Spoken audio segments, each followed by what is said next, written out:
Welcome to the latest episode of 4x4 Uncut, the podcast that digs into everything 4x4, from racing to rebuilds, driving to winching, buying and selling, parts and fabrication.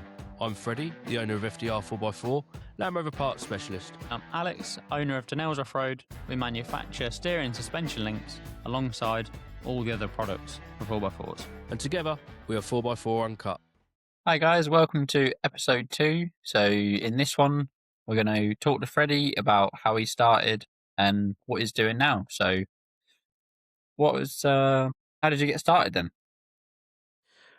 Yeah, so basically, well, to be honest, listening to you, it's made me realise how old I am, or how old I feel. Honestly, don't know what made me do it, but it was year 2000, January 2000, and back then, obviously, magazines were a lot more popular, and I went in the shop and I picked up a copy of LRO magazine, Land Rover Owners International, which was probably the best sort of magazine at the time.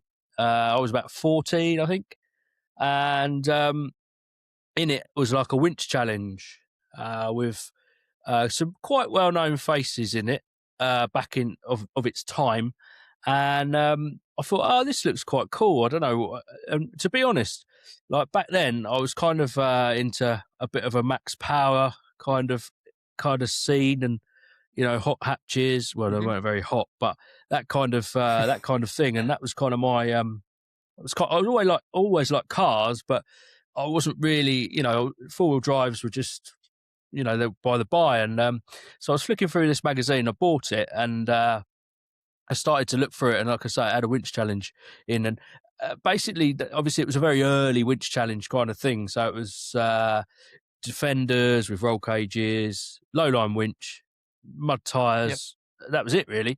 And I thought I could get into this. This is a bit of me. And so from that moment, to be honest, I was like hooked, and I thought, I've got to find out how to get into this and how to do it, and obviously I wanted a Land Rover, and yeah, it just sort of flowed from there. And at the time you could buy 4 magazines, so naturally I was like back, buying magazines and constantly looking and read, and I never, to be honest, I never even read.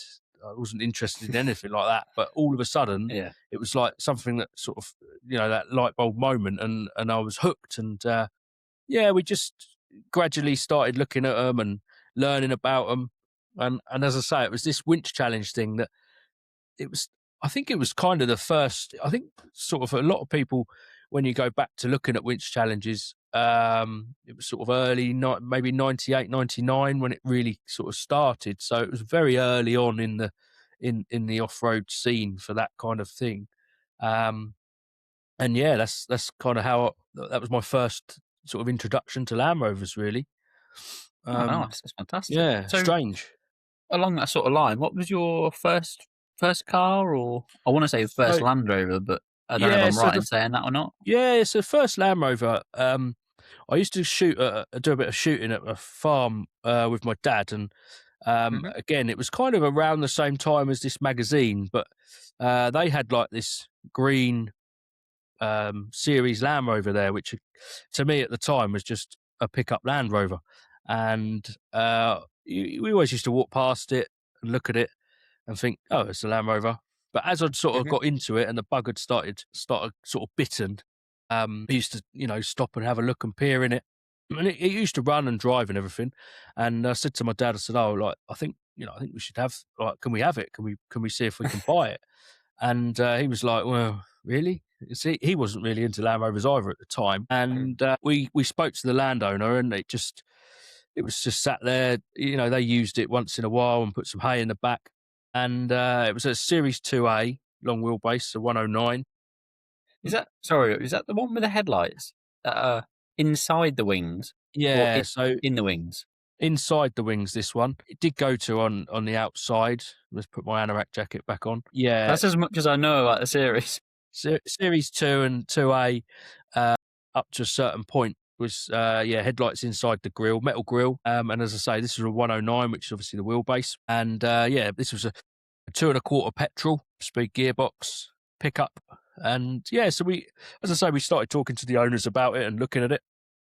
And we got chatting and said, "Oh, would you sell it?" And it wasn't really a thing that they were into, and I think they just had it because it was the thing you had on a farm. So back then, we cracked a deal and we bought it for £500.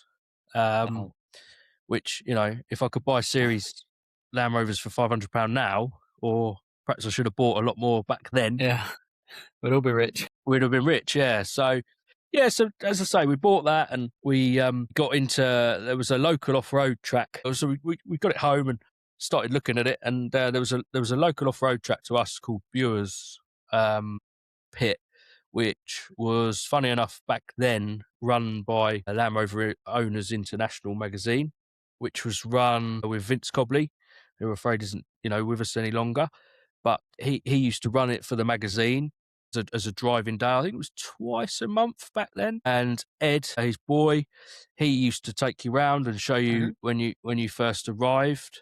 And he must. I'm not sure. Anyway, so we turned up at this site, not really knowing what on earth we got ourselves into. And a guy that used to work with my dad, he had a Series 1. So he said, "Oh, come along and bring that along as well," which again, back then it wasn't really it wasn't a problem. It was just what you did. But if you look at like some of the photos and some of the stuff that you'd put that Series 1 through now, you'd think you're crazy because obviously they're worth so much money and becoming a lot rarer. But anyway, so we went to this pay and play day, and that was kind of a real a big eye opener for us, and the bug really started to bite, shall we say. And we sort of straight away knew that we needed some better tires and all kinds of stuff of that sort of ilk of to move forward and perhaps get into the groove. So we I think we ordered some sags, which were general 750/16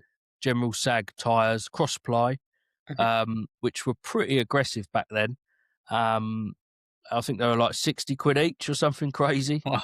So it was really, again, it was obviously all relative, but it was quite a cheap. It was certainly the cheapest form of motorsport you could get into back then. Yeah. Although it was only for fun and playing, at least So it was. was that? Sorry, Was that your first road car? no. Or So no, it that wasn't. So came that was just your first Land Rover. that was the first Land Rover and sort of what we sort of cut our teeth with, shall we say. We ordered a roll cage shortly after that to put on the Land Rover, which was from a company called Better World, which I'm sure some people listening will remember it. But again, you're going back a long, long time, and they've gone by the wayside now.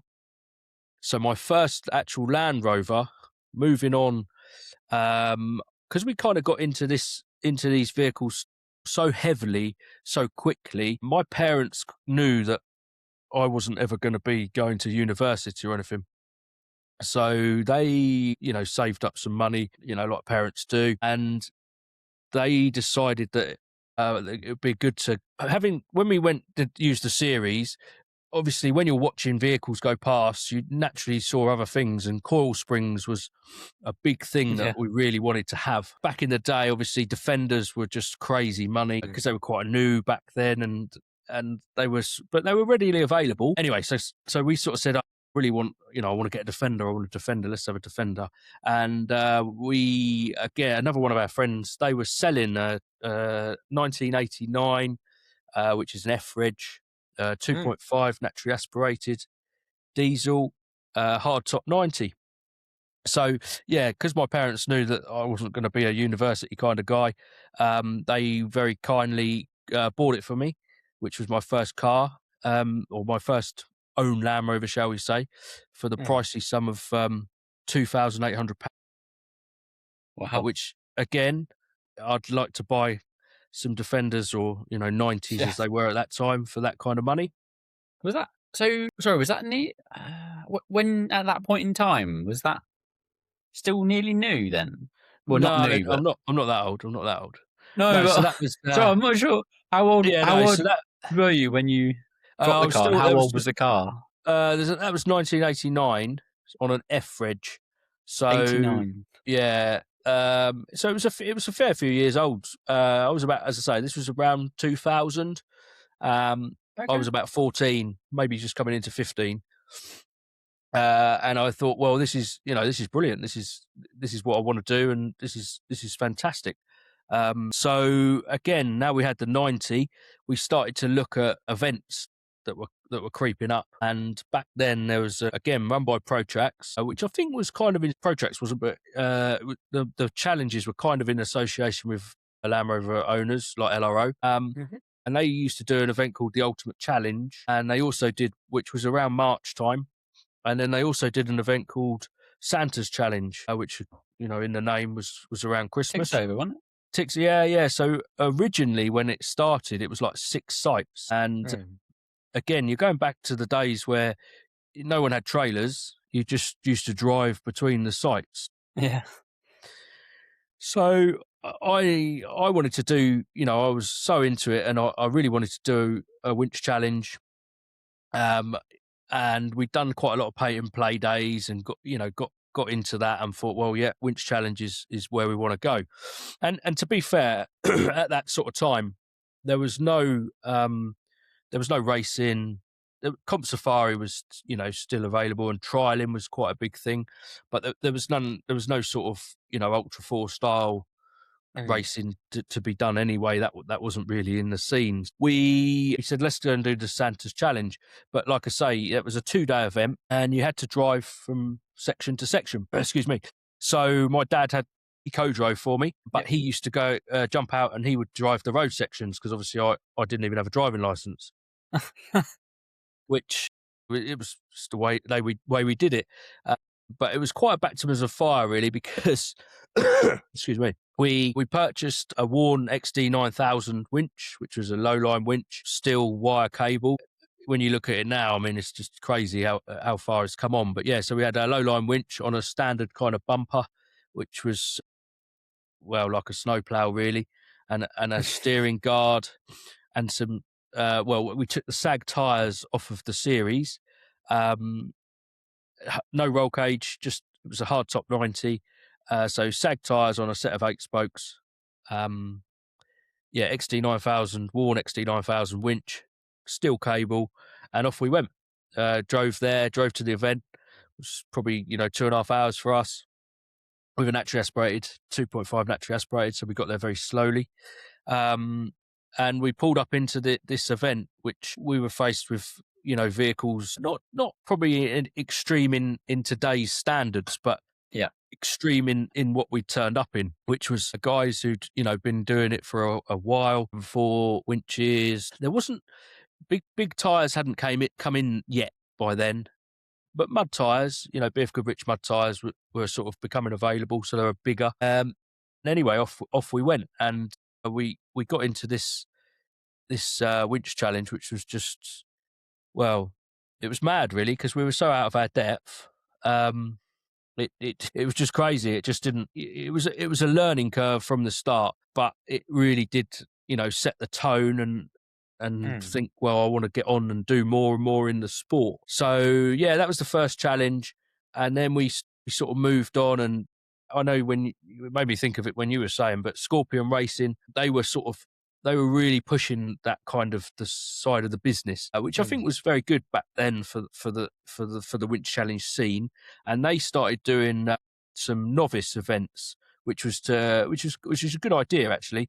And I'm surprised no one's, perhaps I'm wrong, but no one's really done that since. But they done sort of a starter winch challenge, which really was designed to ease you into the event and get you going. No, there's anything quite the which same. Was a big.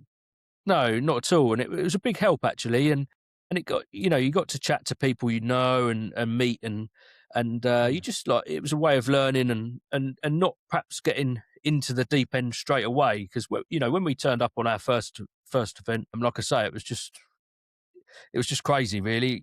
We got on with it the best we can, but it was like a, knife to a machine gun fight really.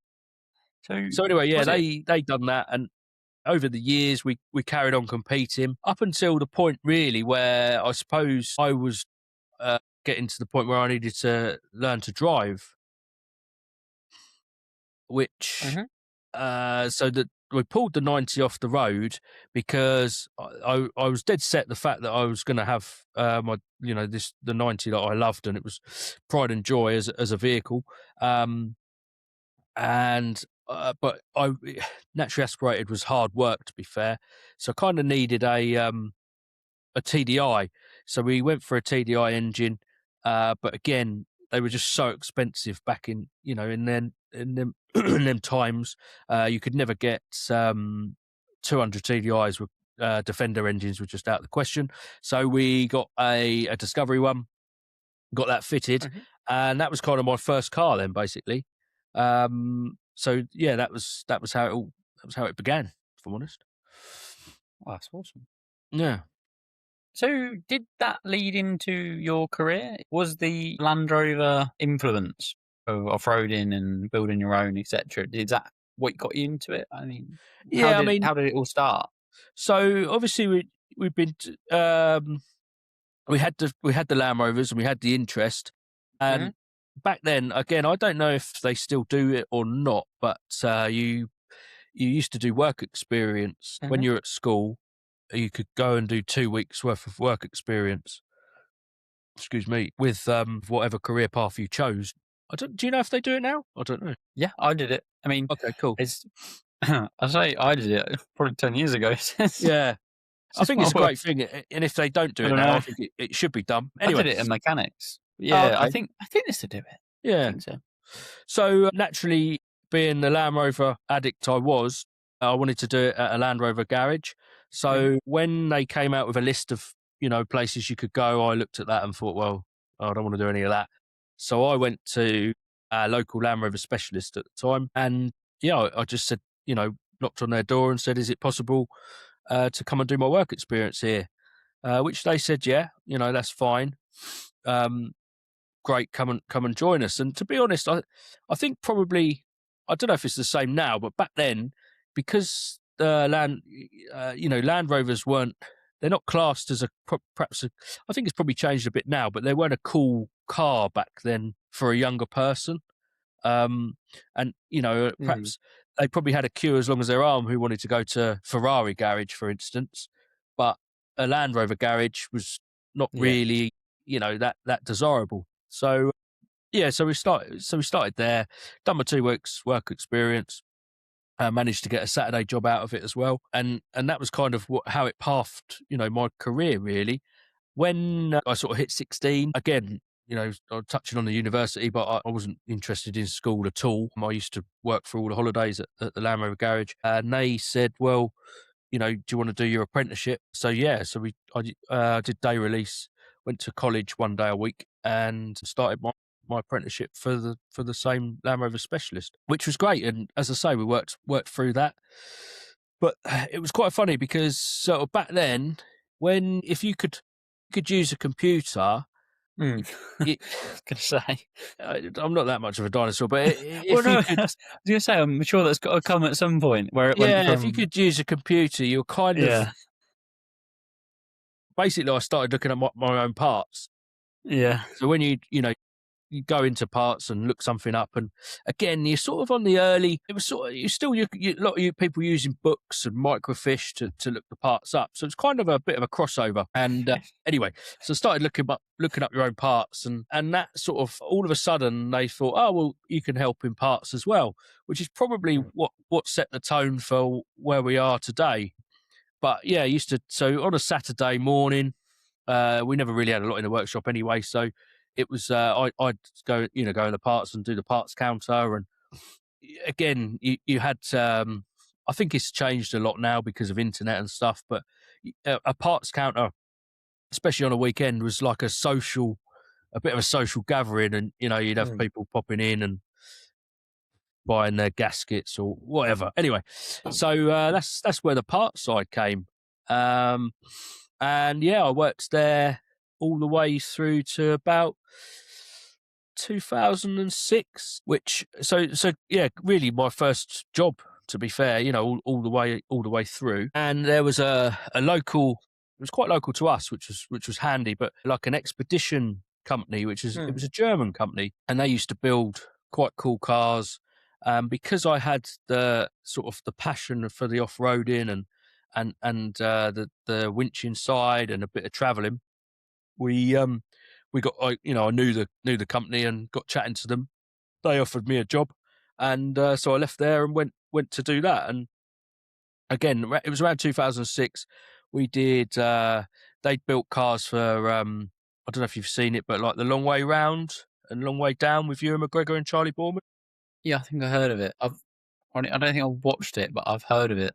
So they'd built vehicles for them, and it was a kind of it was, again, if you put yourself, sort of early 1920 age, and that was your hobby and your passion, getting a chance to do that is like, what more could you want, really? Yeah. you know Perfect, isn't it? Literally, you're talking to people every day and selling them stuff and putting shiny bits on their vehicles, and it was brilliant.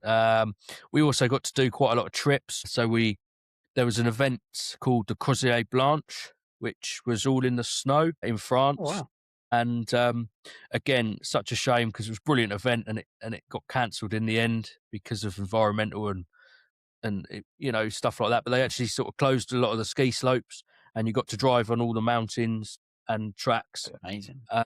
So it was a great laugh, and it was different times. But yes, we got to do that, and we had cool customers and some quite famous people as well. We went.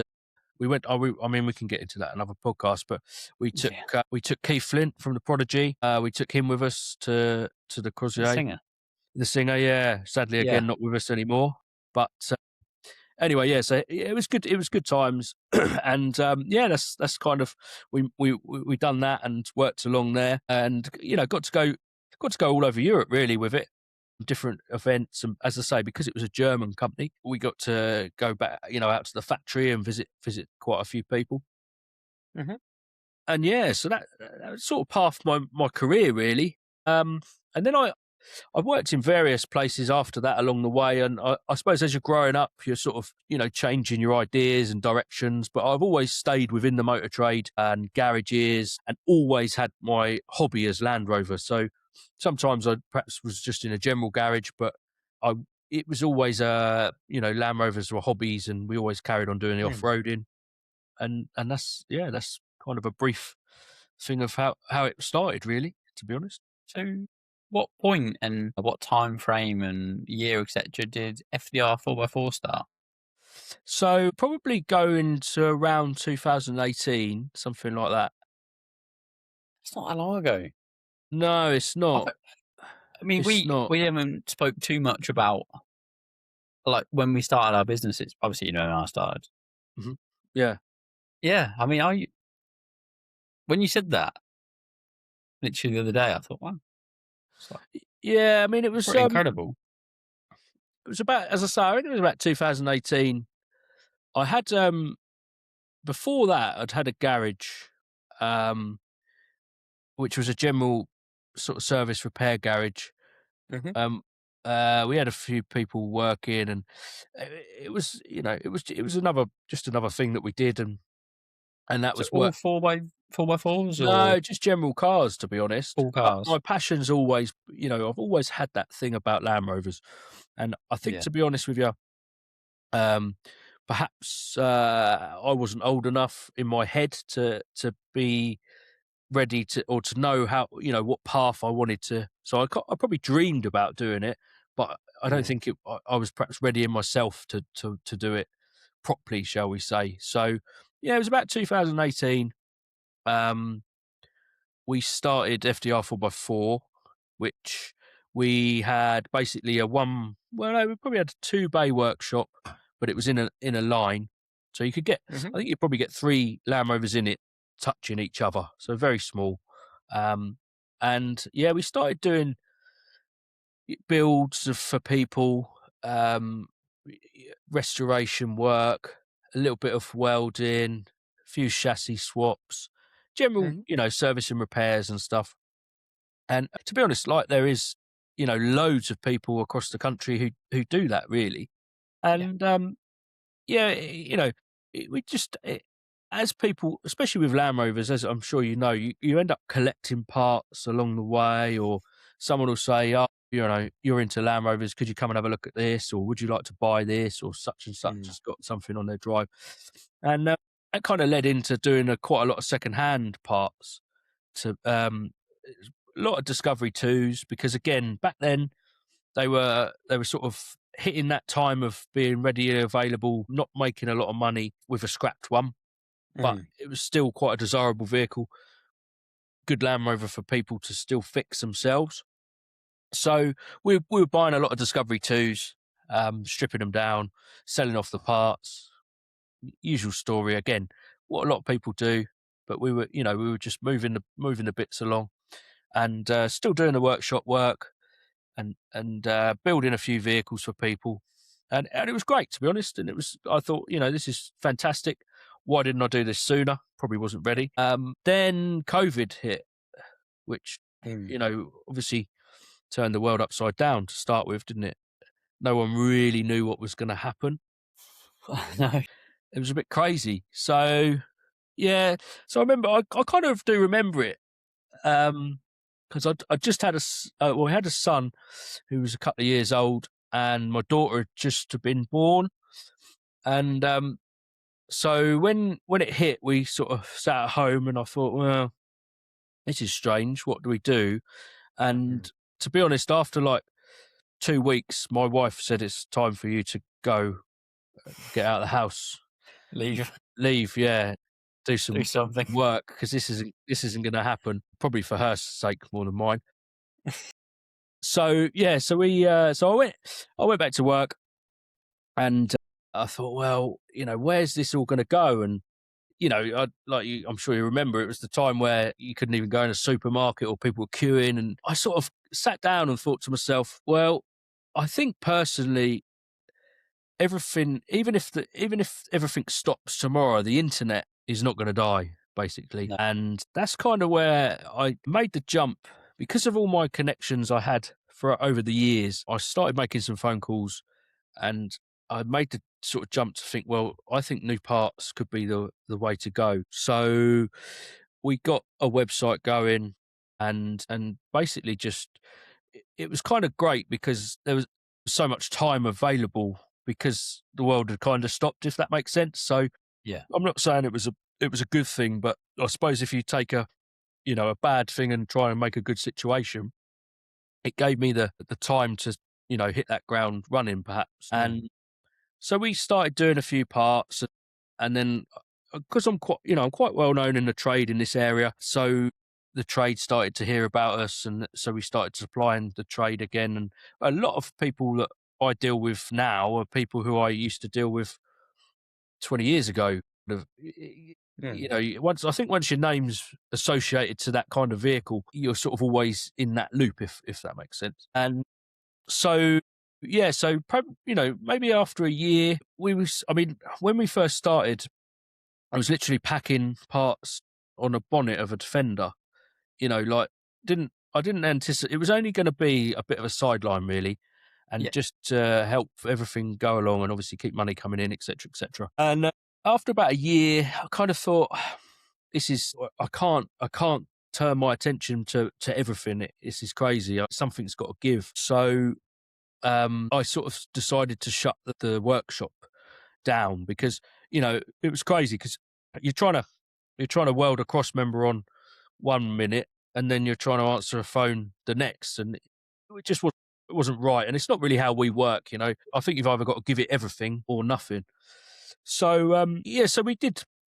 I said, right, we'll close the workshop, we'll use the extra space, start putting that more parts in, more storage, and really pushing forward. And to be honest, the second-hand side, at the same time, it was getting very hard to buy vehicles. People were wanting too much. They were making more than scrap value. So that became quite difficult. So that was kind of a natural progression as well. So I just decided, right, let's just stop all this, and we'll just go straight to new parts. And that's really where the bulk of the business was built, to be honest. And, I just everyone who starts a business, as you know, you put everything into it and work constantly, which is where we've built up today. Really, we keep thousands of parts in stock now. Big mail order, lots going out every day. Yeah, and that's kind of how it happened, to be honest. And here we are. Yeah. Now we're doing a podcast. Yeah. Yeah. So what's the future like for FDR? You said you're into new parts now, and you've completely stopped with the secondhand stuff, or Yeah, still so have bits and bobs, or we don't do any second-hand parts at all now, and to be honest, I haven't done them for the last 5 years, really. is it a bit of a relief not thinking about comebacks, or is there still the same amount of issues with new parts? You know what I mean? Yeah, I mean, there's Is it a issues. weight off, or Oh, yeah, definitely. I mean, it's hard, isn't it? Because with second-hand, you're only as good as the parts you can buy, really. And again, I think the Land Rover market has changed a lot. Lots of people aren't, you know, we were sort of in it when Defenders you could still buy a Defender before, again, it sort of boomed. So you could still buy them to break. You could still buy Discovery 2s to break and older models.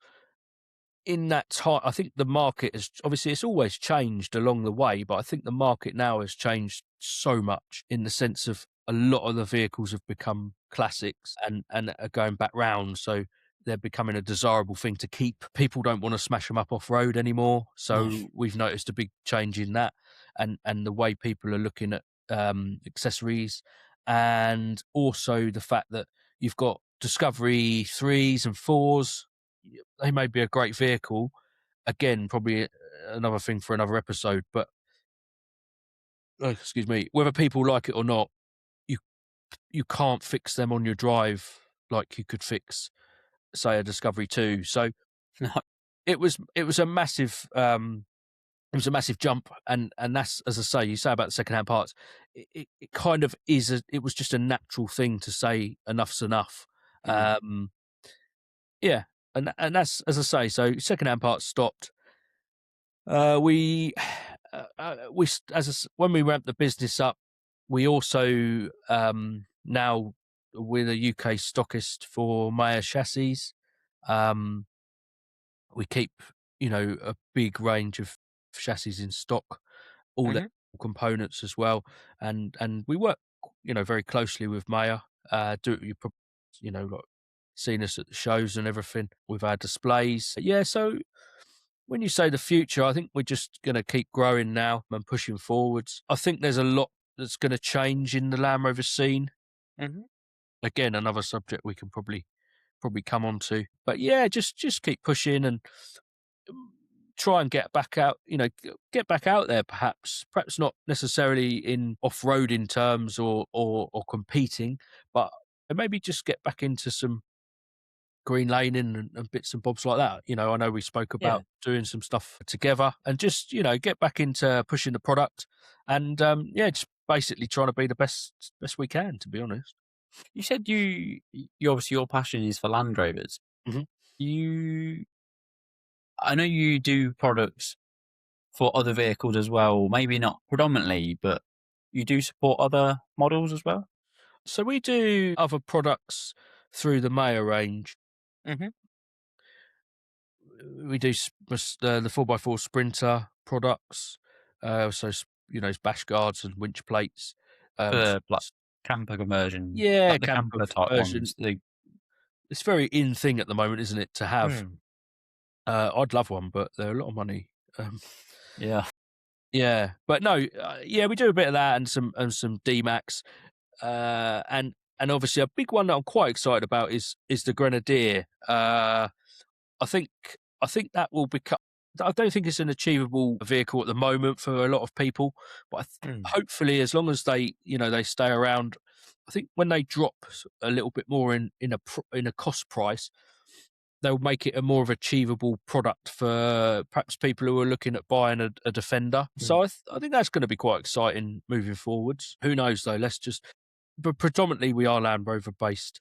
All my knowledge is with Land Rover, and probably my heart. And yeah, so we do, Series 1 parts all the way through to new Range Rover. So down the workshop at the moment where you do all the parts and Mhm. ordering all the rest of it, is it just yourself down there, or anyone I else know. with you, or? So we've got people packing for us, and my dad he's come. Well, he was meant to retire probably 6 or 7 years ago. He turned up for a cup of tea, and yeah, he's been there ever since. He loves it. Again, drives a Land Rover. Yeah, just generally pitches in. Probably right hand man, for want of a better word. Helps out, Yeah. moves stuff, and packs lots of parts, and just yeah, just.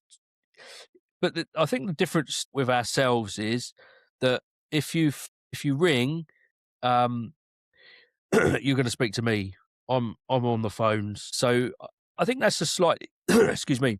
We're not big enough, or we're not a huge company that you just get an email or a flat blanket answer. And I like to sort of praise myself on the fact that we've built the vehicles, we've used the vehicles, we drive the vehicles, and know what it's like. Really know what it's like Yeah. to use them, and how it is to when we're talking to people about chassis. We've built them ourselves, so we know if there's parts you need or parts you can get away with not using. Also know that it's very expensive, to do it. So I like to try and not be just that company to sell things, but to just help people out as well, really.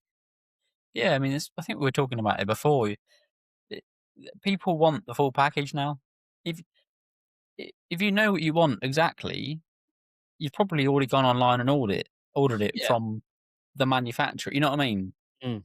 If you're ordering it from a supplier, you're probably doing that because you need the experience of the person on the end of the phone, like yourself, and you're not going to Yeah, get that definitely. And from no, and eBay. I think it's It's a not. nice That's not going to thing happen, to is it? no, definitely, and I think it's a nice thing to be able to pick the phone up and no one talks to each other anymore, do they?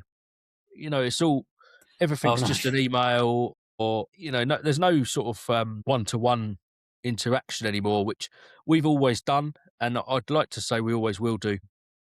And don't get me wrong, I know you're probably going to have hundreds of people shouting us down and saying, "Oh well, we do that," and that kind of thing. But like I say, it it is a it is a people say it's just a motor trade, but it isn't. I don't really care what people say. I think it's a niche, and Land Rovers are always going to be different to Yeah, other manufacturers. it's a cult almost. Like it's a following, It isn't is, it? It's like yeah, in it a is. good way. It's yeah, Definitely, like yeah, people love it. It's a British icon. It's just yeah, yeah. it's our thing. Like Oh, without a we doubt, and love I it. think yeah, definitely, and I think that's just people want to use them and continue moving on, and if we can help that, happy days, really.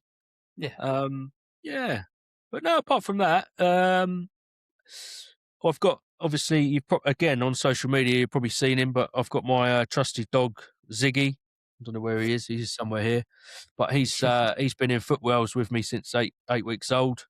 So yeah, he's always sort of wandering around. And yeah, apart from that, we've got loads. I'm very good at buying Land Rovers and not really doing anything with them. So I've got lots of half-started Maybe some for projects. sale in the future. Yeah, without a doubt, without a doubt. But no, apart from that, that's kind of a bit of a rundown of FDR 4x4 and who I am. Um, yeah, that's kind of it, really. That's fantastic. Well, thank you for sharing all that, and yeah, stay tuned for the next episode. Yeah, We look forward to it. not too sure when it'll be out yet, but we are going to drop some comments and some teasers. Yeah, definitely. And It's going to be great. I think if people want to cover any subjects or I think it'd be nice to hear some people's builds, won't it? Really, Yeah, definitely. Yeah, I think they, drop us a line, send us some photos. Can we do that? I don't know. Can yeah, people? yeah. We can have. We've got a Gmail account, Oh, so okay. it's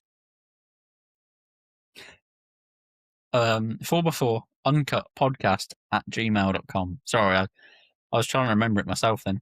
We We've can do got link in the bio or something. That's what they say, isn't it? Link in the yeah, that's what bio. we're going to do. Yeah. No, But I think yeah, like you say, drop yeah. us a Let's message. just hear about it and any cover, things we want to cover. Be cool, wouldn't it? If anyone wants to talk about anything, and obviously we've got some cool guests coming up as well. Yeah, definitely. And even with the builds, not even just off road or race builds, even like really cool camper conversions or like expedition vehicles. there's so much kit you can put on them. It'd be awesome just to hear what you're doing with them, whether you're Yeah, doing definitely. like some Just pretty everything, intense isn't green it? laning or whatever you got planned. No, we'll Let look us forward know. to it. Well, I think Thank that's you for about sticking that, with isn't us. it? Yeah, hopefully you've made it to the end again. And we'll catch you on the next one.